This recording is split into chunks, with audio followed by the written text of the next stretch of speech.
السلام علیکم۔ امید ہے کہ آپ لوگ خیریت سے ہوں گے، مگر ویڈیو شروع کرنے سے پہلے اگر آپ نے ابھی تک ہمارے چینل کو سبسکرائب نہیں کیا تو سبسکرائب کر لیں اور ویڈیو کو لائک کرنا مت بھولیں۔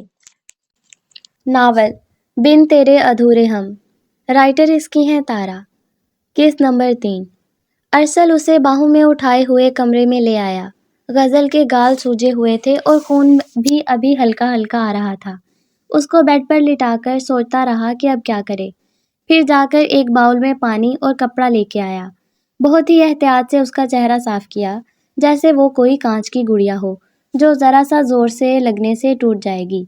پھر اس کے ماتھے پر پٹی کی۔ کچھ ہی دیر میں غزل کو ہوش آ گیا تھا۔ خود کو ارسل کے بیڈ پر پا کر ایک دم اٹھ گئی۔ کیا ہوا؟ وہ سوری آپ کے بیڈ پر۔ کچھ چاہیے تمہیں؟ بھوک لگی ہے۔ تم نے صبح سے کچھ کھایا؟ نہیں۔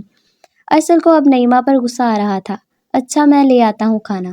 5 منٹ بعد وہ کھانے کی ٹرے کے ساتھ کمرے میں داخل ہوا اور غزل نے کھانا کھایا۔ غزل؟ پہلی بار اپنا نام ارسل کے منہ سے سن کر اس کی بیٹ مس ہوئی۔ نظریں اٹھا کر ارسل کو دیکھا۔ یہ پین کلر کھا لو، درد سے آرام آئے گا۔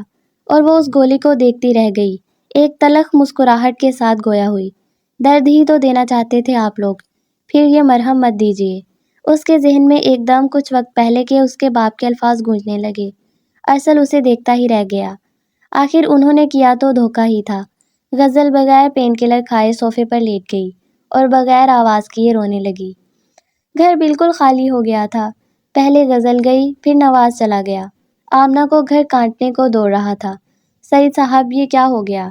بیگم یہ اب میری غلطی ہے، میں نے غزل کے ساتھ برا کیا اور دیکھو کیا ہو گیا۔ عظیم نے دھوکہ دیا ہے مجھے۔ میری بچی، تمہیں پتہ ہے اس کے گال سوجے ہوئے تھے، ہم نے اسے جہنم میں بھیج دیا۔ اے اللہ ہمیں معاف کر دے، معاف کر دے۔ کبھی انسان ایسے فیصلے کر جاتا ہے جو اسے پچھتانے پر مجبور کر دیتے ہیں، اور اب سعید کو پچھتاوا ہو رہا تھا۔ کھڑکی سے اندر آتی ہوئی روشنی نے ارسل کی نیند توڑ دی۔ ٹائم دیکھا تو 7 بج رہے تھے۔ نظر سامنے صوفے پر گئی، جہاں غزل موجود نہیں تھی۔ ایک دم اٹھ بیٹھا۔ کہاں چلی گئی وہ؟ ایک دم نیچے کی طرف بھاگا۔ نیچے کا منظر کچھ یوں تھا کہ غزل اس بڑے حال نما کمرے میں جھاڑو لگا رہی تھی۔ ارسل اسے دیکھ کر واپس اوپر کمرے میں چلا گیا۔ مجھے اس سے دل نہیں لگانا چاہیے۔ میں اس کی زندگی میں زبردستی آیا ہوں، اور وہ مجھ سے ہے بھی کتنی چھوٹی۔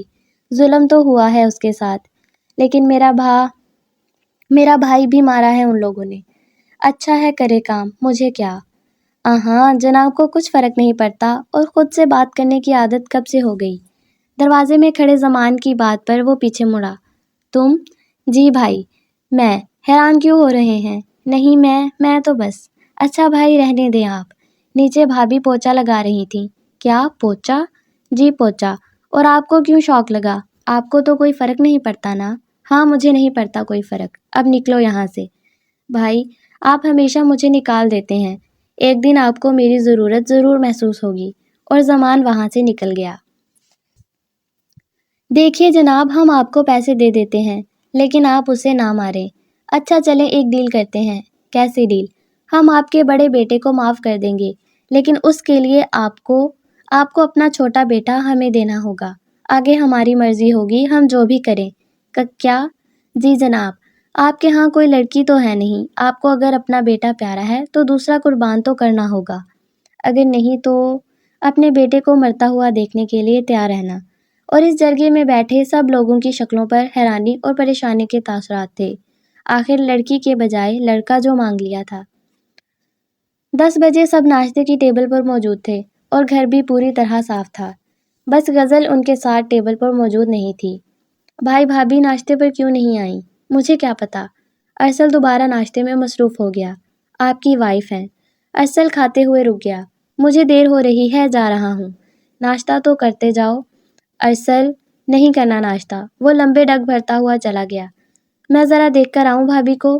زمان! عظیم کی رعبدار آواز نے زمان کو رکنے پر مجبور کیا۔ تمہیں بہت زیادہ ہمدردی ہو رہی ہے، یہ نہ ہو اس لڑکی کے لیے یہ نقصان دہ ہو۔ بابا فی الحال آپ کے لیے بہت خطرہ ہے، اگر بھائی کو سب پتہ چل گیا نا تو آپ لوگ نقصان میں ہوں گے۔ اچھا اسے بتائے گا کون؟ عظیم کھڑے ہو کر پوچھنے لگا۔ بتانے والے بہت ہے بابا، احتیاط ضروری ہے آپ کے لیے۔ زمان کو اپنے کمرے کی طرف جاتا پا کر غزل جلدی سے کمرے میں گئی، لیکن اس نے ان کی باتیں سن لی تھیں۔ اسے سمجھا دو نعیمہ۔ اچھا آپ ناشتہ تو پورا کریں، بھر گیا ہے پیٹ تمہارے لاڈلے کی باتوں سے۔ ایک تو اس لڑکی کی وجہ سے پورا گھر بھوکا ہی رہے گا۔ بھابھی ہاں کیا ہوا؟ میں اندر آ جاؤں؟ ہاں آؤ۔ بھابھی آپ ناشتے پر کیوں نہیں آئیں؟ زمان بیٹھتے ہوئے بولا۔ وہ میں نے پہلے ہی کر لیا تھا۔ اچھا ویسے آپ کے ہاتھ میں ذائقہ بہت ہے۔ اچھا، غزل کو زمان باقی سب سے بہت الگ لگا تھا۔ اچھا ہاں بھابھی، آپ کو مجھ سے ڈرنے کی ضرورت نہیں ہے، میں باقیوں جیسا نہیں ہوں۔ ہاں مجھے پتہ چل گیا تھا، تبھی جب تم بغیر کسی سے ڈرے مجھے بھابھی بول رہے تھے۔ ہاں اچھا چلے میں چلتا ہوں، نہیں تو آپ کا خڑوس شوہر مجھے کچا چبا جائے گا۔ ہاں اچھا جاؤ۔ زمان جاتے جاتے رکا۔